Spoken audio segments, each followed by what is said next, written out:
I'm Majid Abai, Chief Executive of Pringo Incorporation.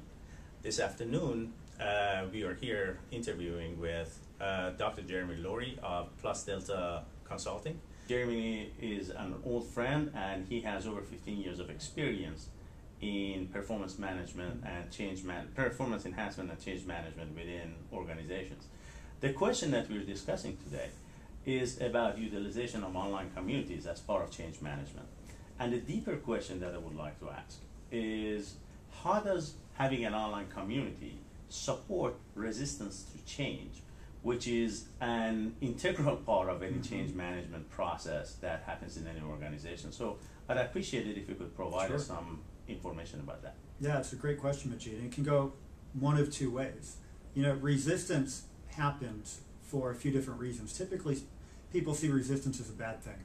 In fact, resistance is a good thing. It's indicative of something that hasn't been taken into account, where someone would have enough energy against it to want to push back and say, no, that's not okay with me, or we need to do it a different way. The first level of resistance is about not understanding. I don't get it. I don't have enough information. So we share one more spreadsheet, one more presentation deck, one more town hall forum, and we try to get people on board. But usually, it's not that they don't get it. It's at a deeper level of resistance, that they don't like it. It's a fight-flight response, that you're taking away my power or my control over something. Or even deeper, I don't trust you. It has nothing to do with the change effort. It has nothing to do with the online community. It's that I don't trust you and what you're trying to do. That big brother mentality. And you might not have any clue where that comes from. It could have been the last company that they worked for or the one before that. So as far as resistance to change using the online community, I actually think that the online community could be a great enabler to getting through the resistance. People who are resistant can type up their comments, they can get a whole community enrolled in supporting that cause, and the people chartered with making the change happen can very easily respond right in the moment.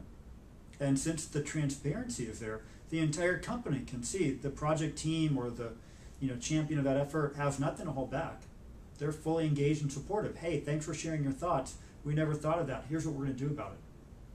Would you like to engage in a conversation with us to help us design those 3 elements you said were missing, or what have you? So I actually think the online community could be great in managing resistance. Now, on the other hand, I've worked with plenty of organizations who would be very fearful of that. Someone puts in, their pot shot at, a CEO's message, and all of a sudden they shut down the whole community, right? In fear that that's going to spread like wildfire across the organization.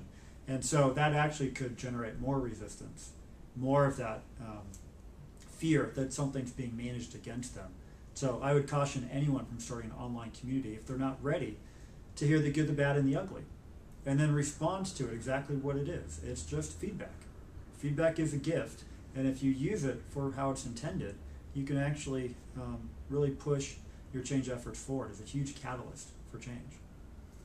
Excellent response. Thank you very, very much for providing us with that level of information. And once again, thank you for taking the time and being here today. Thank you, Majid. Thanks.